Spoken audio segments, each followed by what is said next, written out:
Hello, friends. Today on The Art of Life, we get to talk with my dear friend and co-creator, Arthur Davis III. And we're going to uncover his evolution in the world of acrobatics, movement, and health, and find out how he's designed his extraordinary life, maintains incredible health, and radiates inspiration for all of us and to his clients around the world. I'm going to share a bio. So this will help everyone understand like how incredible this life has been. So Arthur Davis is a 2-time world acrobatic champion, Gymnastics Hall of Fame member, Cirque de Soleil alumni, creator of the award-winning Acro Army for America's Got Talent, choreographer to multiple world champions with 25 years of competitive and professional acrobatic experience. He has developed a passion for coaching, empowering through technical practice, creative direction, and movement. Arthur's true joy is working with people to bring out their best selves in every aspect through connection, movement, and reflection, creating a space for safety, trust, embodied truth, and supportive direction. Arthur is a master at the art of expression, communication, and lifting others up. Literally, spiritually, in all the ways. So yeah, I think the word and the visual that comes to mind with you always first is movement. And so maybe we can just start at the beginning of that. What was the first, like when do you remember the first time where you felt like moving in a creative way? Well, when I was 4 years old, I went to the neighbor's house and they put on this radio, and I don't even remember what music it was, but I just uncontrollably started moving and dancing as kids do, just moving around. And my parents happened to see that, and all of a sudden they were saying, "Stop, stop, stop. That is a sin," because we were in this religion, Seventh Day Adventism, that what dancing was a sin, quote unquote. So immediately I felt restricted. Yeah. And what that led me to do was I would go in my room and I would be in my private space. And I didn't even know what this was at the time, but I just couldn't help expressing myself through this movement. So I was very tidy when I was little. Mm-hmm. So I would roll up my socks and then I'd put them in the drawer, and then I'd hop over to the bed, and then I'd I'd just start to explore movement through everyday things. And I would do it constantly. So I'd be riding in the car with my dad, and I'd be like, okay, this rib thing feels really good. And I would create these patterns inside myself that I would just practice and practice until I felt like I had them down. And I remember doing that in front of my dad at one point, and he was like really concerned. He was a doctor. "Son, can you control your body movements?" Like he was worried I had some sort of nervous tic. Oh, And I was like, yeah, that's what I'm doing. I'm just moving around. Yeah. And I didn't even know what it was, but at that time, it was just my joy of movement. Mm-hmm. And it literally continued to this day. Yeah. So that's kind of how I moved through life. That's amazing to infuse that into everything. So maybe if the actual dancing was a sin, you had to fold your clothes. You had to do these things. So if you could do them in an expressive way. Absolutely. That probably helped you be really tidy. I know. I'm like, would I have been more messy? Had you been like, do jazz or do tap? Exactly. It's just like this messy tap dancer. It's a total shit show. Yeah, exactly. But now you're orderly and you're organized. And, oh my God, that's hilarious. Yeah. So, okay. So it was from some of your earliest memories. You were always feeling this. And it's interesting that it was essentially forbidden, and that so it came from inside, or you channeled it. It wasn't something necessarily that you saw happening around you. It just wasn't normal for that religion to move that way. That's right. Okay, love that. And then, my sisters came. I have many sisters, and they came home. They had done some sort of tumbling class, like a basic tumbling gymnastics class. So they came home, and I was probably 5, almost 6, and I saw them doing these back bends and cartwheels, and that immediately I was like, what is that? And so it allowed me to channel that energy through my body. So I took whatever they were doing and I would just teach myself. So they would come home and I'd be like, I can learn that. So then I'd figure it out, and I'd practice all day, and then I would get it. And so I taught myself how to flip, how to cartwheel, how to do splits, all this stuff. Mm-hmm. And before I was like flipping around off the couches and like running up the walls, and like my parents were like, "Oh my God, okay, just here." And they put me in a tumbling class. Okay. And I just took to it like a fish to water. And I quickly kind of progressed to the degree that I was all of a sudden found myself as like an 8-year-old in this class with all these high schooler women, Mm-hmm. girls. And it was great. And I was like me and they were them. And this teacher also would have us do a yearly recital, which wasn't technically considered dance, but it was to music. It had choreography. And that was the first time I actually learned what that was. And so you found a loophole. Yeah. It was like technically a sport, right? Which was fine as long as we didn't compete on Saturdays. So I never really fully competed in that way because I couldn't until, I was of age, then I could do my own thing. But that's kind of how I found it. And that is really interesting. Yeah. Okay. Very cool. I love that. Describe for us, I think everyone is creative and everyone feels that extra spirit flowing through them when they're doing the thing that they love the most. When you're moving and you're in that flow, describe for all of us how that feels. It feels, well, first of all, super energizing. So there's a lot of energy moving through my body. I feel completely present. So I'm not thinking about anything else. I'm just in what, like a flow state, I guess they call it, but it feels like energy flowing. I feel very present and aware. So I'm not full of energy in the sense of like, I can't understand what's going on. I'm very aware of what's happening. It's almost like this kind of meditative state, but in action. And it feels like kind of like moving bliss. I love that. Yeah. Energy of moving bliss. Okay. One of the things that we all like when people actually see some of the footage of what you do, I want to get into the acrobatics now. It's really astonishing. And so like we've seen the outcome of that, but what was your journey on the way there to these acrobatic championships, the worlds and things like that? Yeah, so I found acro because I happened to go to this religious boarding school that had a gymnastics team randomly. And what I ended up doing naturally was we had a kind of showcase at the end of the year, and we would also go on tour. Okay. And I think the purpose of this was to like spread the word of God, quote unquote, but through gymnastics. So it's actually, it's funny because it's kind of what I do now. Like I promote healing and empowerment through movement, which that's kind of a form of that. So I started naturally just kind of like taking control of this act. Oh, let's create this and this and this. So I started kind of directing and creating these shows. And by my senior year, we had like a really beautiful show happening, and we had an outside group come in that was an acrobatic gymnastics group. It was called Sports Acro at the time. And it was these 3 women. And I just remember like watching them. It's what it is partner acrobatics. And it's combined with gymnastics and tumbling as well as dance. So it's all kind of mixed together. And I saw that, and it was one of those key moments in life where just like a switch happened, and I was like, that's what I was made for. That's what I need to do. That's my path. And so, then when I graduated from high school, I was of age, technically 18. So I went to a college where they had a program, and I immediately joined that. And it was like, became my first love in my life, became my passion. So I dedicated my life to it. I just more and more and more, it kind of grew into this relationship. And, about, I think 2 years in, well, the first year I went to nationals and I did terribly. I thought it was great, but I spent a lot of the year just messing around, and I didn't know how to train really. But it gave me my love for the sport. But I got to nationals and I wasn't even that high of a level, and I got like second to last place. And I was just like so humiliated. But at the same time, it was a great failure because it helped me understand what the national champions were like and what they would be doing. So I came back and immediately tried to find some other coaches that could take me to a different level.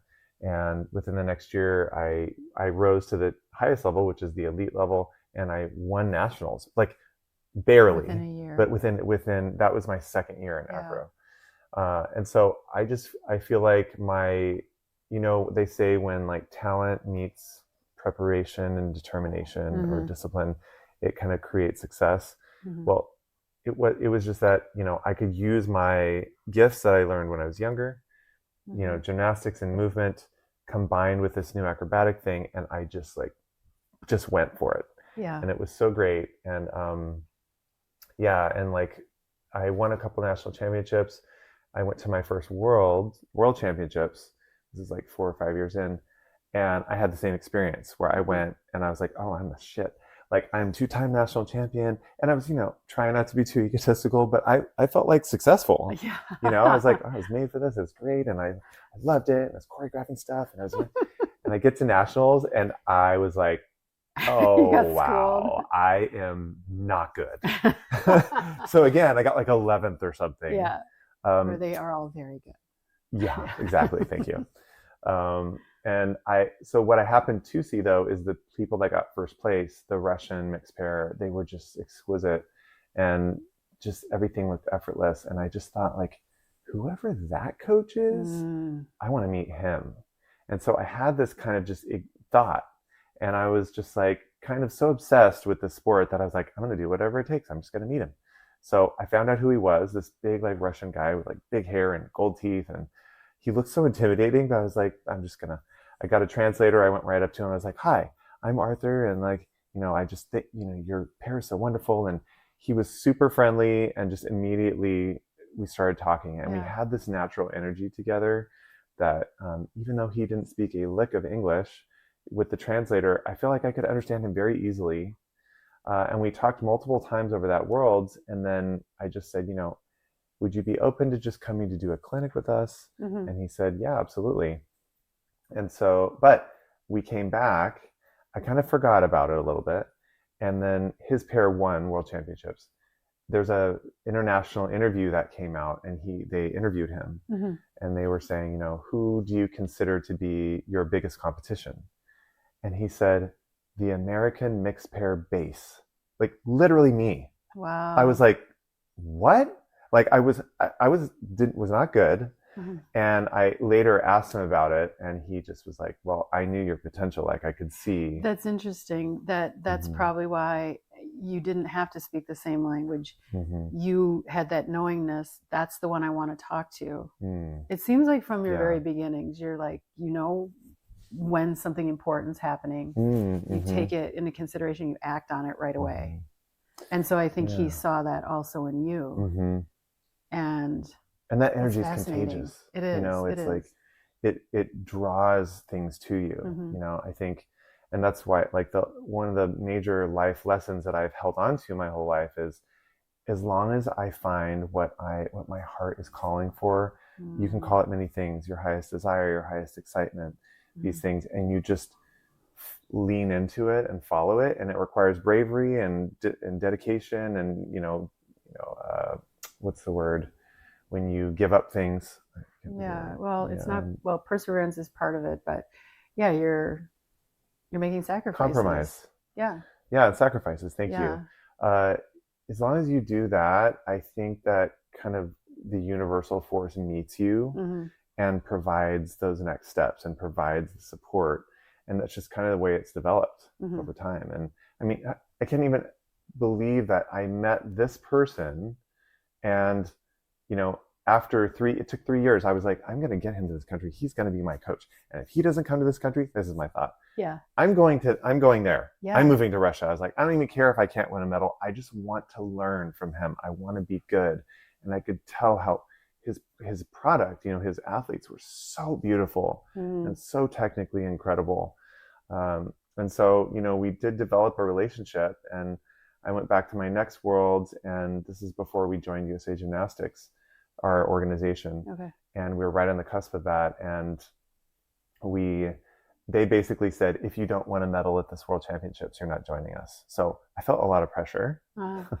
And so I went there, and during that time, we were having a lot of political strife in our organization. and our national coach who was coaching us at the time basically quit on the spot at World Championships at our training camp.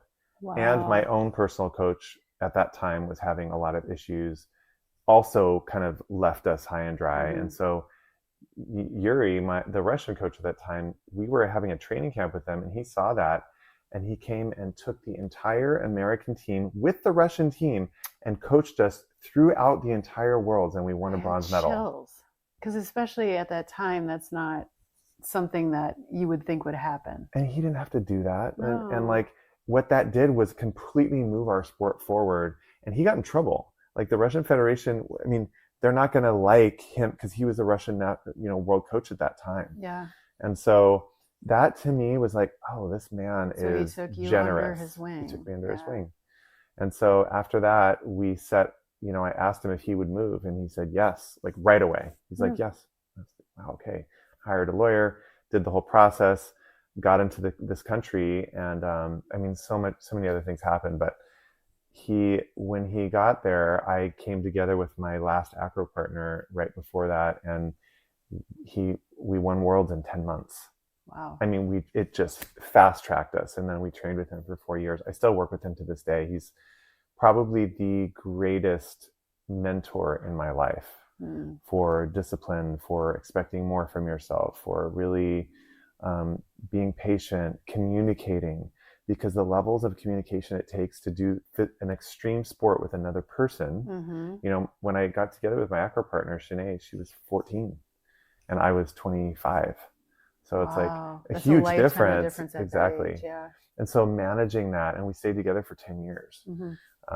Was just really, really beautiful. So that's interesting. What you're saying about him is kind of how I think of you too, being, both that container and strong and deliberate and taking action, and then also having a gentleness and a flow and a patience. So kind of the masculine and feminine balance. I'm sure you guys are very different, but that's probably another way you guys could very much communicate. I love that. Yeah, you're so right.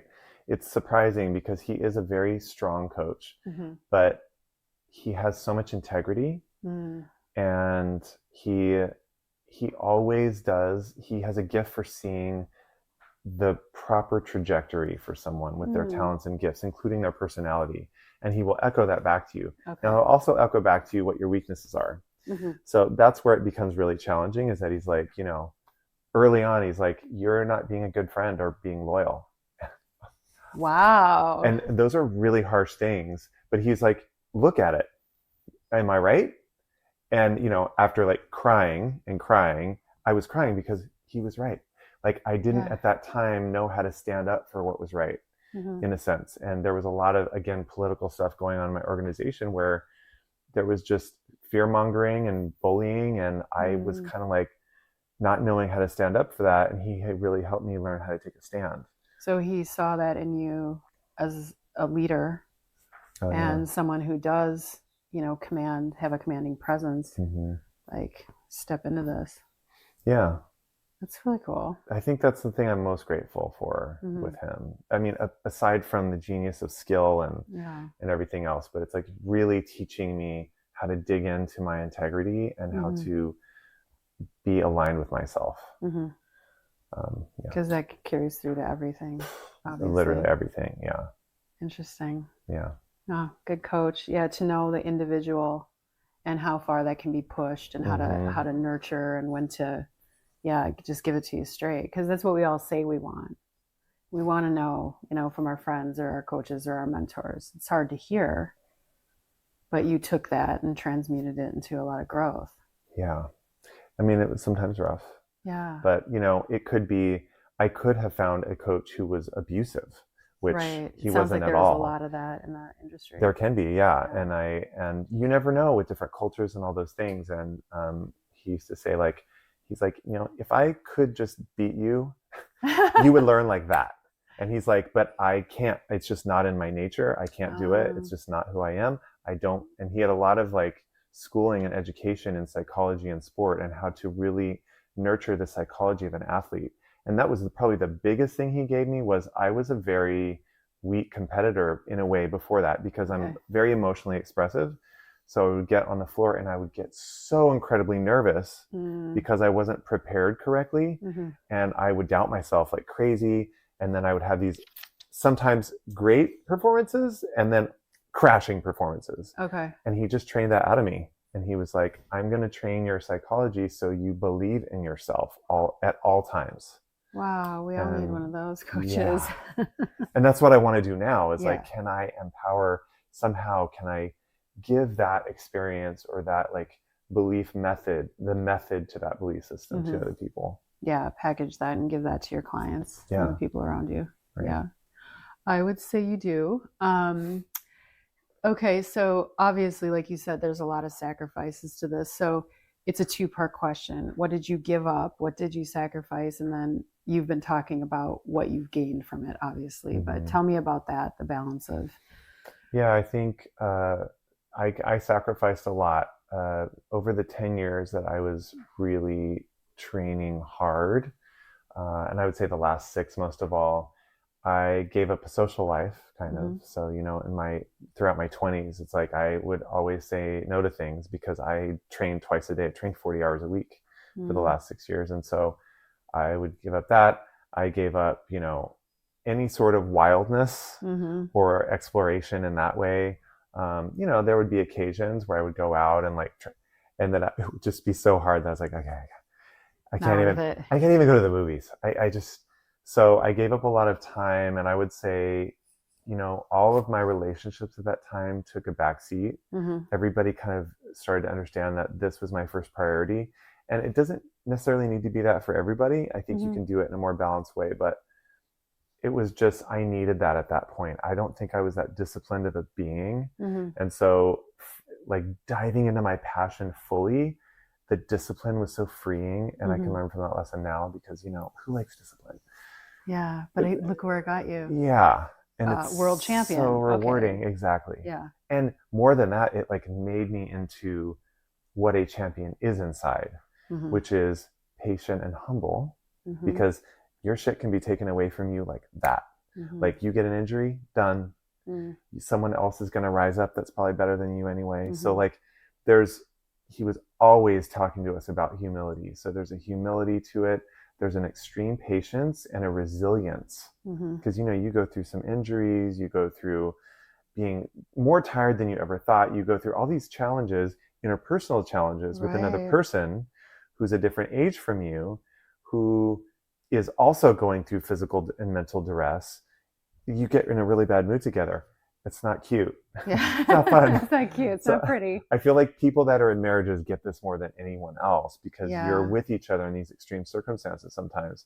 But it teaches you how to just kind of take ownership over what's happening for you and not put that onto another person. And we all need to learn how to do that because a lot of people don't even know they're doing it. It's interesting. As a microcosm, I can see this as, metaphor for the larger, just talking about like all the political things you had going on, right? So you had you and your partner, your acro partner, and then you had your coach, and that's your family. And then you had this larger organization. And it sounds like there was so much politics in that. So you were having to wear as the leader, kind of keeping all those different aspects happy. Yeah, it was fascinating. And I would sometimes wonder, because during that time, what I also gave up was financial security. Like there was no, I did many different jobs, as a waiter, I tried to be a bartender. I, washed windows at one point. I was a janitor. Like I was a coach from that very young age as well. And I was doing anything I could, but when you're training 40 hours a week, that is your job. And there was no stipend or grants or anything like that for us at that time. And so it was purely passion. It was pure passion. And at one point, we all ended up kind of homeless together, living in this building that was adjacent to our gym because the owner of our gym wasn't paying us at the time. And we were beholden to him because we were coaching for him and we were dependent on him. And so we were living in this place, no windows. We built our own rooms out of this building and we were living there illegally. It was so crazy. And then we kind of called him on all that stuff in front of the parents because we were like, how do we get paid? And he evicted us and fired us in the same day. So we found ourselves out on the street and we were like, and he brought all these people in that were starting to take all of our things. There was so much going on. And in the midst of that, there was a woman, a lot of people in the organization know who that is, who is still operating in this organization today, who is actively trying to not allow us to win. She was very high up in our organization. She was wanting to make deals for her own team, which she did. And everything was against us. I think she was very threatened by the success my coach was having coming from a different country and that it was taking away from her. And so you encounter all these like things. But I said to her and other people that time, I will win because of what you're doing. You are actually giving it's fuel me for extra me. Fuel. Yeah. So go for it. Bring it. Thank you. Because yeah. Oh, I love that. And it was really empowering because there were moments where I felt devastated and gutted. Yeah. You know, because you're so vulnerable and you're giving your life at that point. And it's like, if someone is not, that's what power can do to you. Power can divert you from understanding what's important. And so that's why I have a lot of like practices today in order to keep myself like grounded and kind of centered and spiritual. And like, what is my overall mission? It's sure, because at one point she may have been that full of joy, but she corroded. Yeah. And corrupted. Yeah. That's so interesting. It's so interesting. And like how so do you had these just hideous examples, and then you had with your coach, like, you know, the vision to move forward and to emulate. Yeah. Wow. And we held on to each other, you know, it like bonded us. So we were like, we're all we have. Yeah. And so we would, you know, we would show up to these competitions and we were just getting better and better because we were just nose down, hungry, practicing and hungry. That's right. Yeah. And so, you know, we would show up and like no one in our country had seen that level before in our country. So they would just be like, and we were so focused, you know, we'd get in there and we'd like warm up, that people started to then say about us, oh, they're not nice. They're not nice people. They're mean and they're rude. And we were so like hurt and astounded because like, what? No. Yeah, you were getting beat down this whole time. You're just doing We were just focused. Yeah. And we would just go in because we were competing, like we competed skills that no one in the world had done before. In the world. And so we were fucking focused. And we were like, this is dangerous. You know, this is our mindset. We were really like, and so, you know, I think as you create powerful waves and you create change and you trailblaze, which is an honor, I think a lot of other people experience it that do that other people get offended by that or upset by that or threatened by that. And, but I mean, I have to say I'm grateful now just because it made me like tough. Well, and they could have been inspired and they could have been wowed. And there was that too. Yeah. Instead, maybe they had to pick on something. Yeah. So those are some of the adverse things that actually, like you said, they gave you fuel. Yeah. I love that. Yeah. That's incredible. It's good to remember now. Yeah. If I ever encounter anything now, you know, that's like, true. Because you can reflect on that. Well, if I did that then, and now you're much more galvanized in your beliefs and you have practiced for years, you know, how to deal with different situations. If you can do that then, of course you can do anything now. Yeah. And I will say I'm still vulnerable, right? As we grow, I still am surprised that I encounter any like negativity or things like that, and I can still be hurt. And it's like I also don't want to like wall myself off so I'm not accessible. Well, I was gonna say by remaining somewhat a feeling human being, that's probably why you can express yourself so well. So I wonder if you ever tried to close that off, you'd probably close off a lot of your spirit. Like, I don't think that would move through you as much. That makes sense. Maybe. Yeah, you're right. It is. It's good training. It's harsh training though. Yeah. Oh my goodness. So yeah, my next question that's hilarious. You just answered. So what were some of the roadblocks on your path to being this authentic, realized self? And so those are some of them. That was a big one. Yeah. I think another one is my peers at that time, they say like it's lonely at the top. And I just want to use the top as like what I was trying to do and progress in my field, right? I was really trying to master this discipline. And people at my age and like didn't understand like because not a lot of people are doing that necessarily that thing in that way. And so there was a lot of people like that were finishing their degrees, because I dropped out of college at one point to just do this full time after like 4 years of college, which, you know, everyone has their own path. That seemed to be right for me, and I do feel like it was right at the time. So, but they were just like, "You're still doing that gymnastics thing?"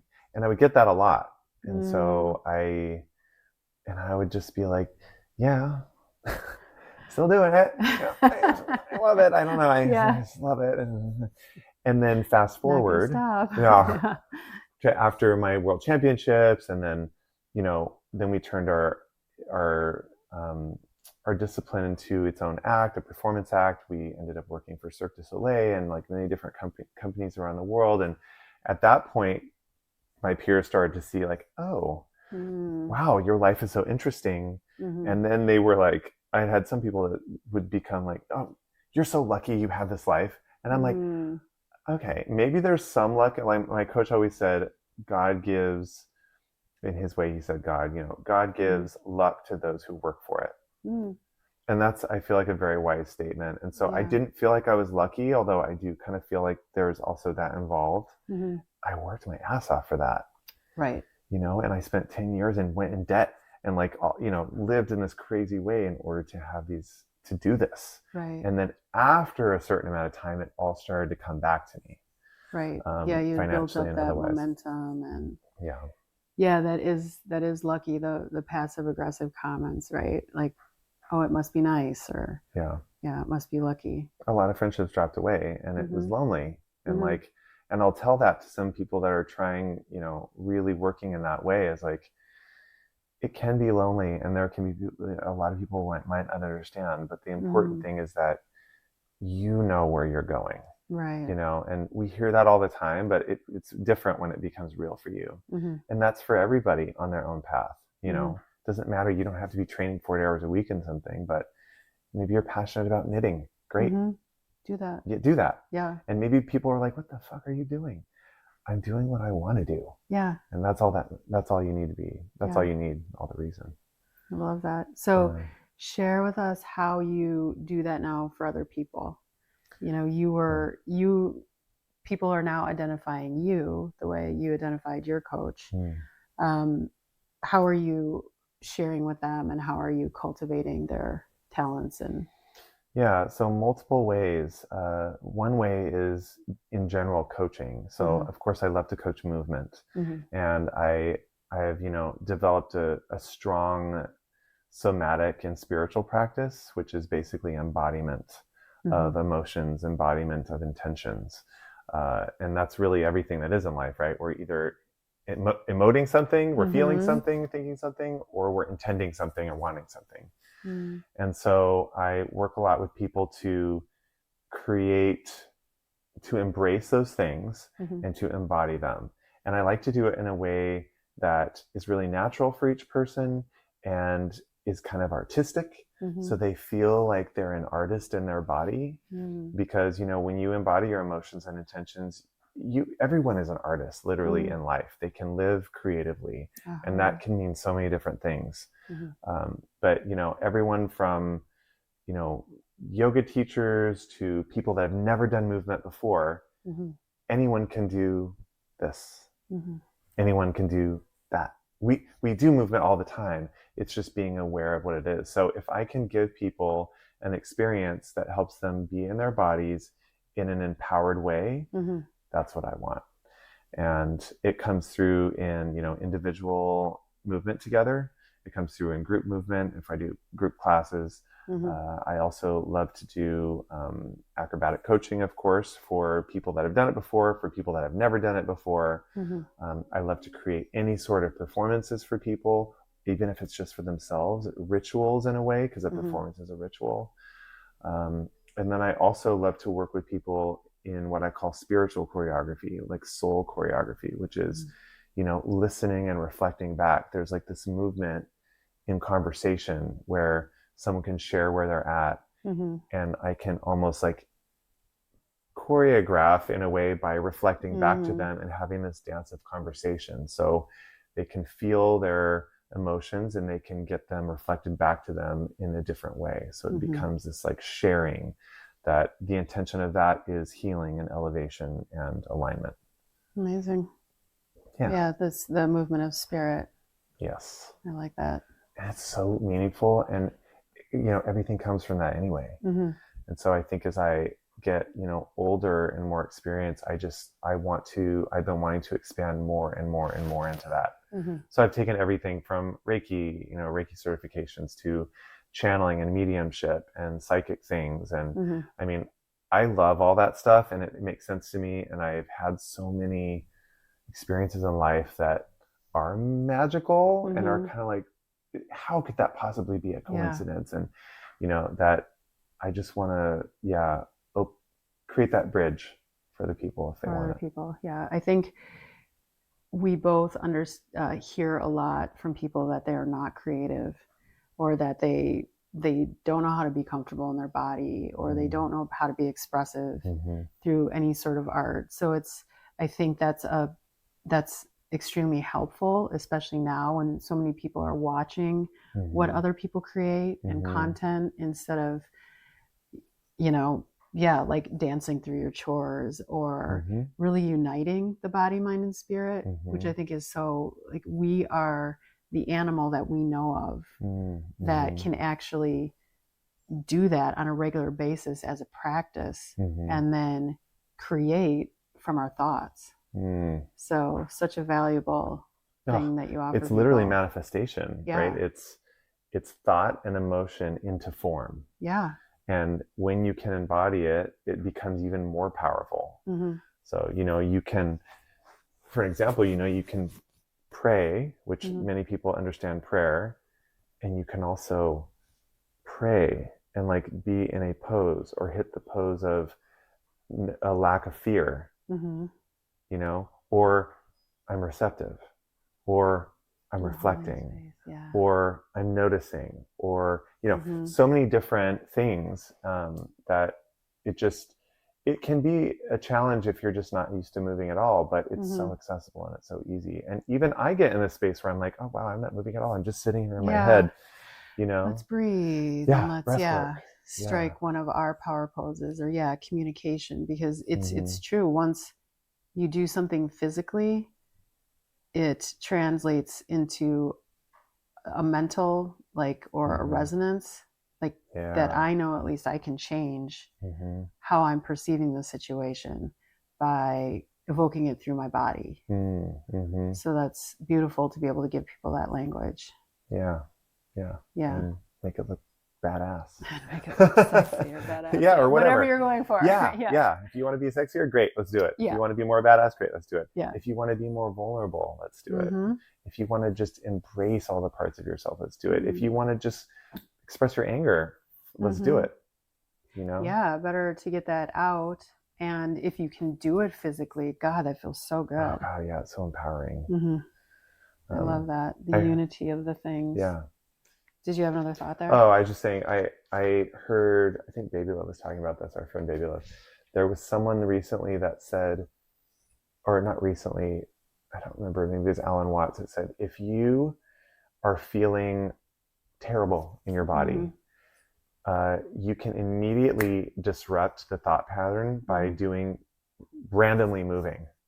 Now, of course, maybe we don't want to do that in Costco, but maybe you're having a meltdown, or you're starting to get to that point, or you're going down a rabbit hole, and you're just like, and you just just do something random, and it will snap you out of it and completely short circuit that. So I just wanted to offer that because I learned that recently, and I thought that was cool. That's a good method to install. We are, I think, the only animal that will stay in loops of trauma because we don't do that physical shaking or a shiver or like a getting rid of the energy. The gazelle gets chased, right? That's the example we all use, is the gazelle gets chased. If I was chased by a tiger, I'd be terrified probably forever, because I'd sit there and relive it, and they just shake it off.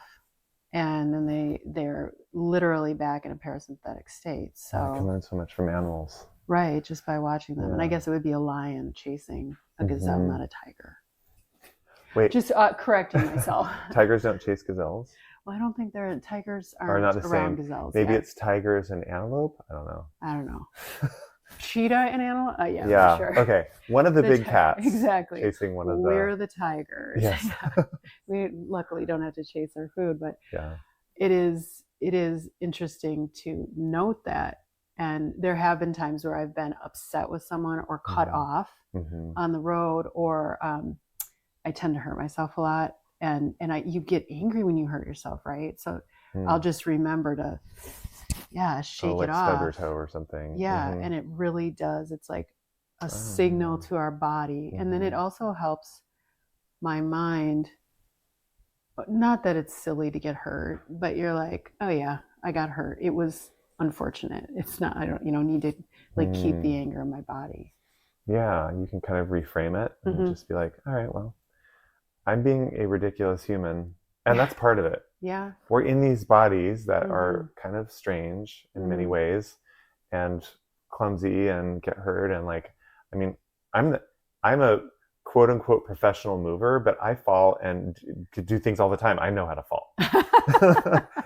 And it's not cute, Not cute, and that's fine. And maybe this is a good segue into your clownness. Yeah. Because you're also bringing to life and nourishing your inner clown. Tell us about that. Yeah, so I got really inspired over COVID because, we were all like holed up in our places, and I would look in the mirror every day and just be like, you again. And I like wanted to be like, you again. Okay. And like I was like, okay, how can I make myself laugh or like bring a little more like levity to my life? And so there's this Cirque clown. She's a former Cirque clown and now a director of those things. And also she still performs, Shannon Calcutt. She was in Zumanity. And a friend of mine that was in Cirque also brought her into my life and was like, this, she teaches these amazing online classes. So I started taking these classes from her, and it was all about, the first class was called Celebrate Your Ridiculousness. And it was literally how to celebrate you being ridiculous. Okay. And so that was very freeing. And so I just kind of kept going on that route. And since then, now I've done, 7 or 8 different workshops. And some of them have been like week-long things where we create this like stand-up storyteller content. And it can be anything from movement to speaking to singing, whatever. But what I love about it so much is that the rules of a clown are you always have a problem and you always make it worse. Like, if you think about that. So human. Yeah. And so embracing. It's literally like internal family systems, that way of psychology where you embrace all the parts of yourself. And so it's like, oh yeah, I'm chronically tired. Well, then I'm just going to give myself a sleeping pill and stand up on stage or whatever, but you lean into it as opposed to push away from it. Okay. And I did partake in trauma therapy for a couple of years, which was very healing for my inner child. And the biggest thing I learned was from internal family systems is that all the parts that show up in you, the inner critic, all these different parts, you don't need to push them away. You need to embrace them. So give everyone a seat at the table. Yeah. Listen to them, talk to them, reassure them. Now, they don't need to direct your life, but they want to be heard, and they're going to keep talking until you hear them. And so, the clowning philosophy is very similar to that, but of course more exaggerated. But what really works is that you stand up there in front of an audience and you are honest about where you're at. And, someone growing up, like I'm gay, so like I'm a gay man. So growing up that way, I would divert myself from even identifying with that because of course it wasn't acceptable in many ways, like I'm going to hell and people, whatever.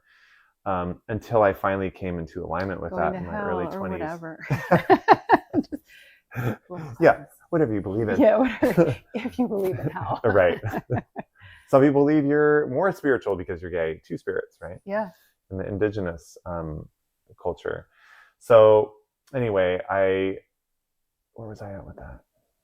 Just having to give everyone a seat at the table and clowning. Instead of pushing it away and being honest. Yeah. So I did a lot of work to be honest, and it's very vulnerable, and it also allows you to fail and still love yourself while you fail. So it's like you stand up there and you do something and people are just like, and you're like, ooh, that's not working. Okay. And it makes you want to like do something to entertain them. But it makes you want to fail worse. Right. Which you will fail worse if you do that. Yeah. Or you can be like, wow, that doesn't work. Okay. And you accept it and you move on. Okay. And so there's like an authentic honesty that's really beautiful. And I think, you know, with my background in performing, I love to perform. And I guess coaching is its own kind of performance as well. But it's really about connecting, you know, connecting with other people. And so I really have no desire to perform in acrobatics anymore, even though I love to teach that. I just want to kind of storytell and be up there in front of the audience and kind of be a fool with them. And that's also been very empowering because then I can do movement with that and tell stories. And it's so electrifying. It's like doing something that's really fucking scary. Yeah. Go up in front of people, be your vulnerable self and fail. And then also succeed.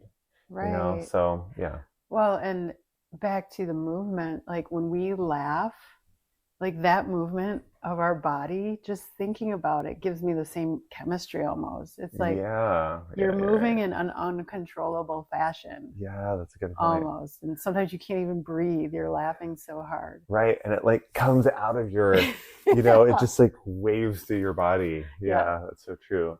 So that's really neat that you can bring that into it and that it's kind of help healing. So I know we're always trying, you and I can go very deep. We can get very, very deep. And then like the next minute we'll be laughing so hard, we're crying. And bringing humor into life that as, you know, and bringing your clown into your work with your clients, I think is just such a natural, important progression. That's so true. Because it allows you also to just like not put so much pressure on yourself. Yeah. It's kind of like, oh yeah, I'm doing that thing. Yeah. Yeah. It's a lot of pressure. I'm being extra right now. And that's just what I'm doing. Yeah. Okay. Yeah. Well, I look ridiculous right now. Or like, you know, you were showing me, you know, one of your videos that you had done yesterday. And I love how you were just laughing at yourself and you're like, oh my gosh, I'm so nerdy.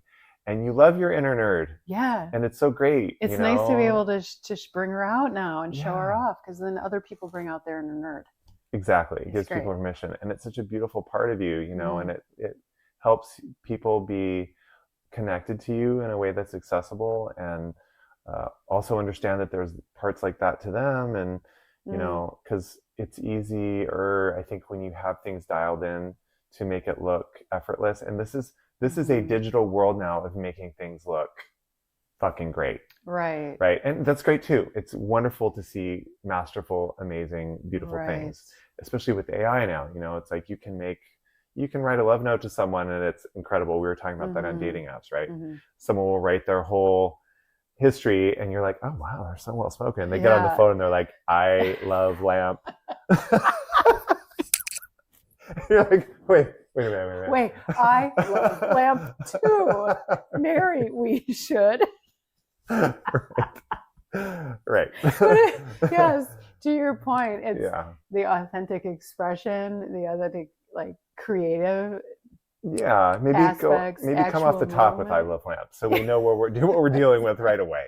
Exactly. That under promise. Yeah. That would be better than. Yeah. Best foot forward, not great. No. Especially if it's not your foot. There's a lot of that happening on these dating apps. Best dick pic forward. That's not even your foot or dick or whatever. Right. Face. Yeah. I think people still put their face on there. Yeah, it's laughter is healing too. Movement's healing. I love that you're combining all of this. Yeah, I mean, I'm a pretty serious person. Like we talked about, we can be very serious. So it's helpful to be lighter, you know, and like intentionally move towards that. Right. And as a practice, and I think that is a good segue into your practices. But I think as a practice, when we, you know, if someone's learning a movement or mudras or practicing laughing or taking yourself less seriously, it becomes easier.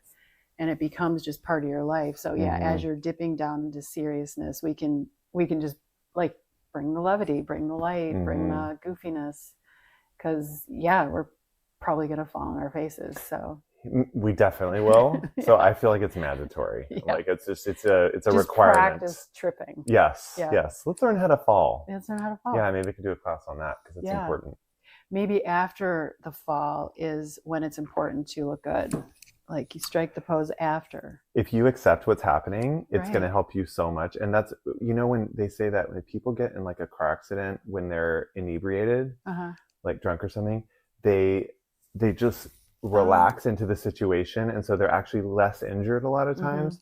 And that's exactly what that is. It's like, so we should just be drunk all the time, and then that's my 50 years of wisdom in a nutshell. Be drunk, everybody. It's fine. When you fall, you can get in the car. Oh my God. Yeah.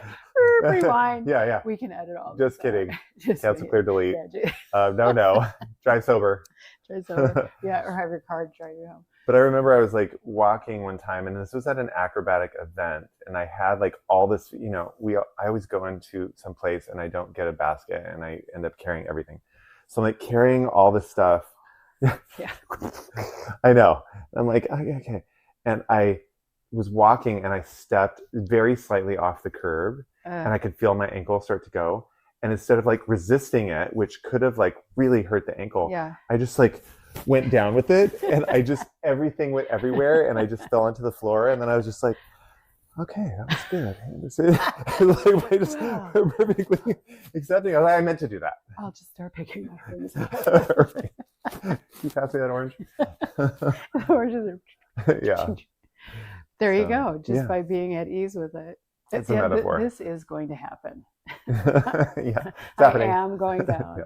Yeah. Well, and your body awareness too. That's practicing, right? Yeah. That helps. So I guess the more you're embodied, then maybe you can be injured less harmfully. Right. And more with more hilarity. Right. Yeah. Okay. Well, that can be your new program. So everyone, I know everyone asks you this. We get this a lot. You are 50 years old, and watching you move and how you laugh and how quick-witted you are, and also how you physically present, doesn't appear to be 50. So share with us some of the things that are your non-negotiables for you that help with, I'll just say the freshness, the reoccurrent, the youthfulness of your body, mind, and spirit. Okay, yeah, it's a great question. I would say probably the first thing is, I mean, there's multiple things. The first thing is probably breathing. Breathing is so powerful, and it can change your state. And I've been doing, breath work in the morning for like 6 years now, and it's enhanced a lot of things. It's also can enhance the length of your orgasms, just saying. But it enhances something to work towards. Yeah, it's like a cherry on top. Yeah. Exactly. Pun intended. But it also helps your organs, it helps your respiratory system, it helps regulate you, it helps with anti-inflammation, and so any sort of small breathing practice is helpful. I also, of course, focus on some sort of healthy eating. So right now I'm just doing less sugar, less simple carbohydrates, a lot of vegetables and proteins. And that in general seems to work well. And then of course I exercise, and I've gone through many different phases with that, being an extreme athlete and focusing on so much on physical exercise. It wasn't necessarily healthy for me in a sense. Like my coach would always say, this is such extreme exercise. You're doing 40 hours a week and all this interval training and craziness. It's not going to lengthen your life. It's going to shorten your life a little bit. He's like, but do you want to live long and boring life or short and happy life? And I was like, I'll shave off a few years for the sport. Okay, that's fine. And so it doesn't have to be intense or extreme. Right. But, I know you do swimming. That's really helpful. I always try to stretch. So I incorporate some sort of stretching in my daily routine before bed in the morning. And I lift weights a little bit here and there. I do a lot of hiking. I go through phases. So sometimes I'm like really like, okay, I'm lifting weights, 4 times a week. Mm-hmm. Other times I'm like, I'm going to take a break from that for a little bit, Mm-hmm. and I'm going to do more like, I'm going to go bouldering, and I'm going to go hiking, or I'm going to do some cycling for a while. I think just some form of exercise that lights you up a little bit and feels good on your body. And then, of course, I have a very vigilant mental spiritual practice. So in the morning I wake up, I do kind of like these, I really greet myself when I wake up, and I immediately I do Reiki.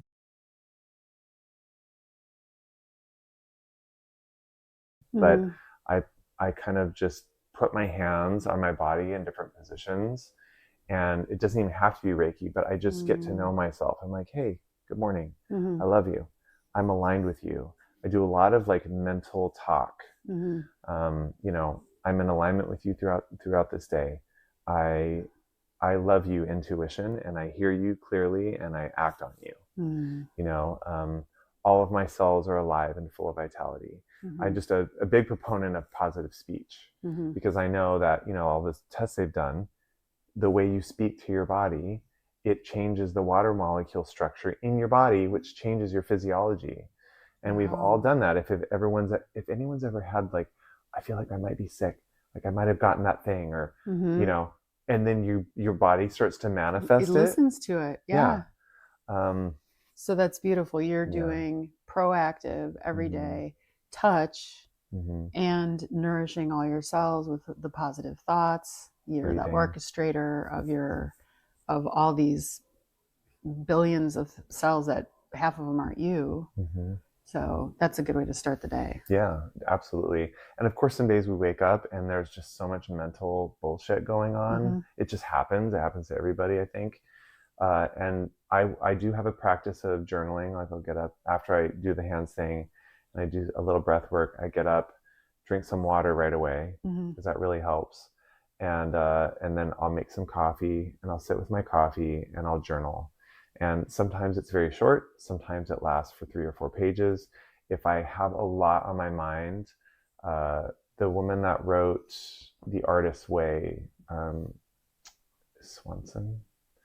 Anyway, The Artist's Way, that book, she talks about this thing called morning pages, which is basically stream of consciousness writing.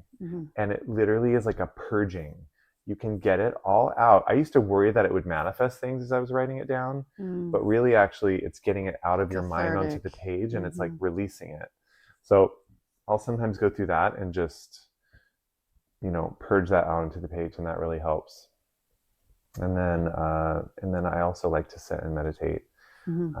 Sometimes I don't like to, and sometimes I don't. Sometimes I'm like, fuck it, I'm not doing that. Yeah. And then, you know, but I will at least try 5 or 10 minutes, sometimes longer, just sitting and being present and like listening, feeling my body. You know, sometimes I close my eyes, sometimes I don't. It's just more like a pause, which can be sometimes excruciating. Right. You know, for those of us that like to get up and get going or have things to do or whatever, even like a couple of minutes is really helpful. So I've done that for many years now, probably 20 years. And that's helped me calm down a little bit in situations where I might get triggered or ignited or frustrated or whatever. It's given me just a moment's more pause, which is a lifetime difference. You know, the outcome can be so vastly different. Yeah. Very cool. Those are my kind of go-tos that I love to do, and that I always try to keep. And then how do you get into, as a creative and someone who has to create kind of on demand sometimes, often actually, if you're choreographing or if you're doing a number of things, what are some of do you have any things that can snap you into a creative state, or any tricks for, you know, kind of changing your mode into a very present, focused, creative? Well, one thing is what you just said, is being present. So if I can just bring myself to the present moment, which can be anything from what am I hearing to looking at something for a few seconds and really looking at it, to breathing, right? And so I can do that first. And then depending on what it is, you know, I have a way, I personally get a lot of imagination. I have a big imagination. So If I'm creating something, and some people don't, some people hear things, some people don't think they have anything, but they do. Yeah. I will just kind of ask the question and let it sit there. Like, all right, what wants to be created through me right now? And I wait for signs. And sometimes I'll wait for a while, and other times it comes immediately. But the question will start to bring the information. It'll start to bring the energy. So even if you don't feel creative for one full week on something, and you sit down and you're like, I'm going to allow myself 5 minutes or 10 minutes or a half hour to just sit here and be in a creative space. So I'm now in a creative space, and what wants to be created through me? And you fucking wait.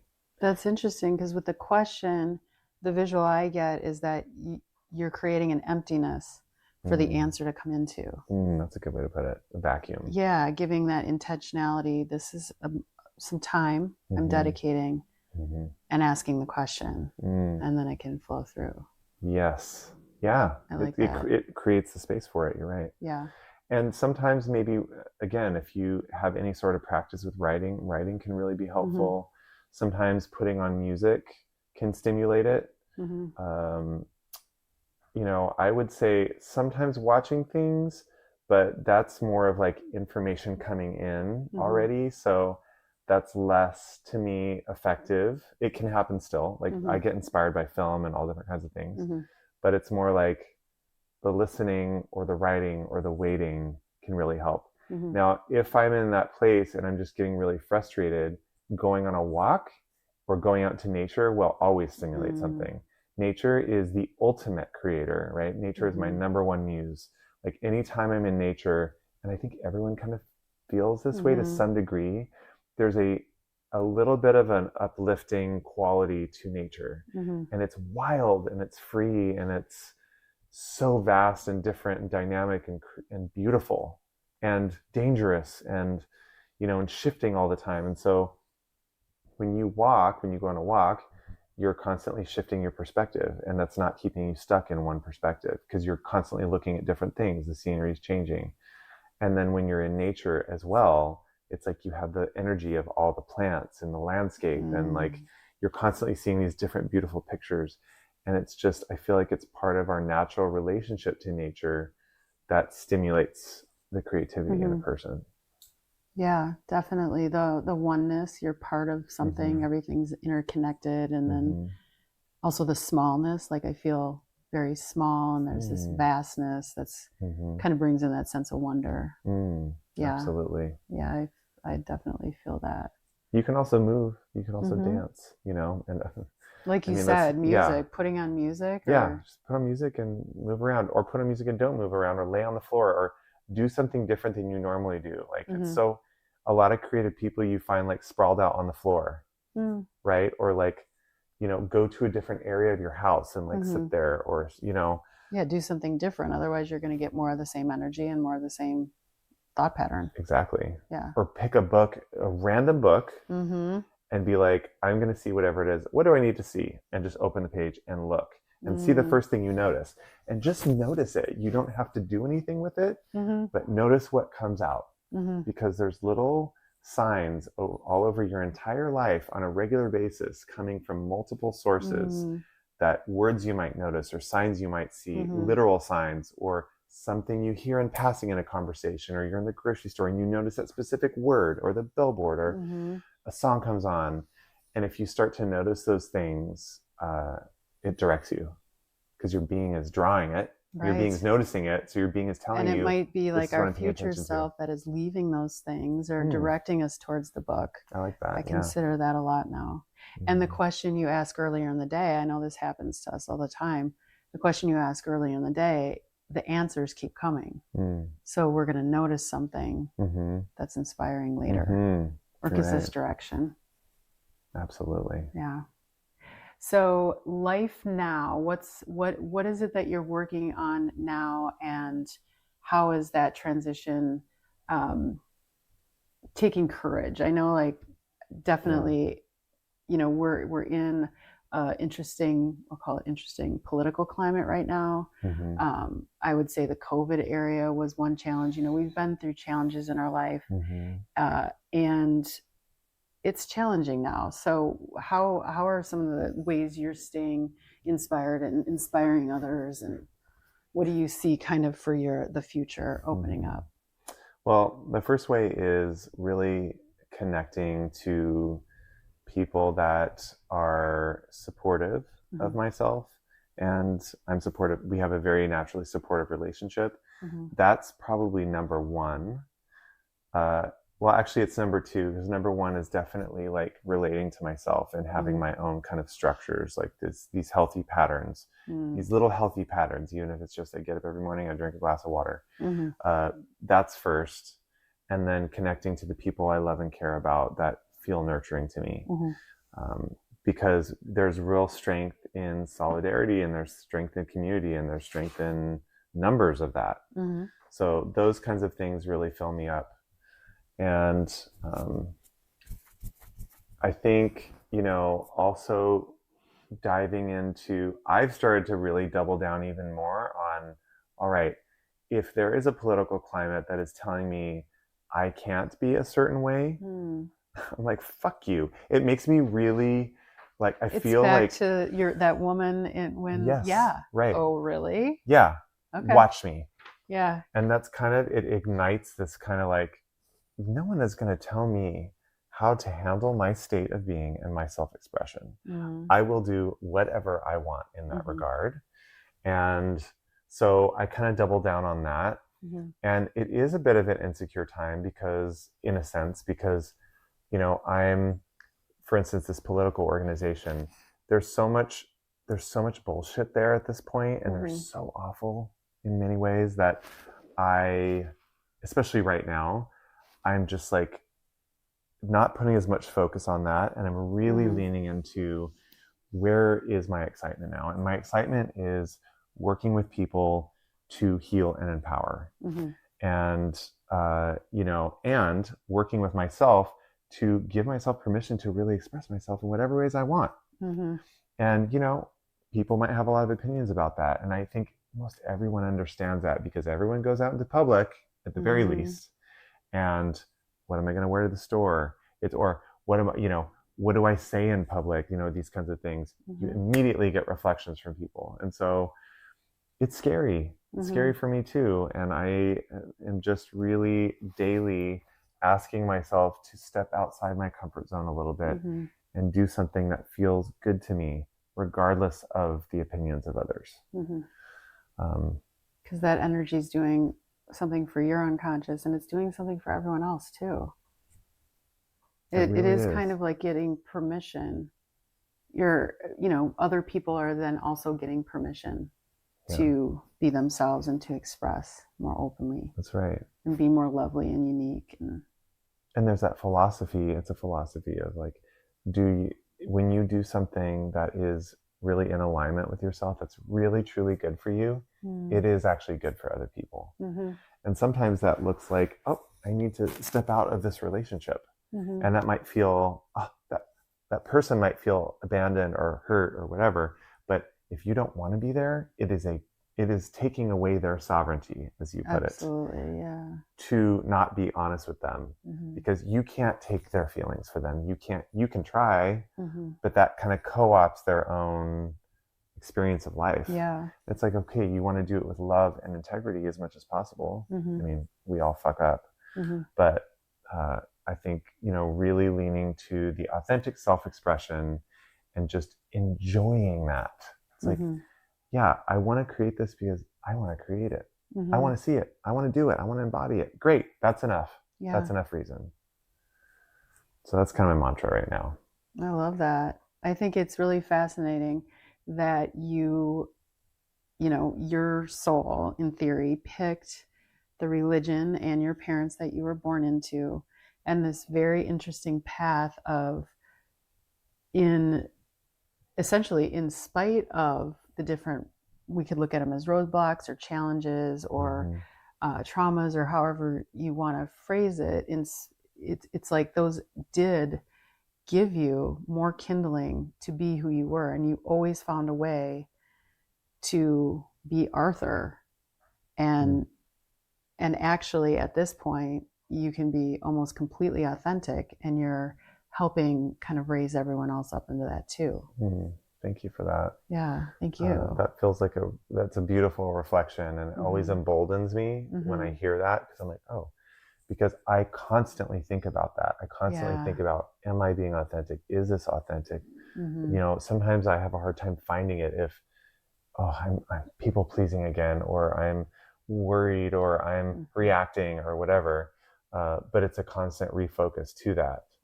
And so maybe that also helps people to hear that, because even with that, very authentic embodiment that I'm getting back as a reflection, I still struggle with it, or I'm still challenged by it on occasion. Right. It's like, why do people love Lady Gaga? Well, she has a very authentic expression. At least we think. We feel that authenticity from her because that's what she wants to do. That's how she wants to express herself. And it's so interesting. And when everyone leans into that, it is so interesting. It's like, why is a rainbow pleasing to look at? Because it has fucking diversity in it, right? It's the difference, all the colors. Yeah.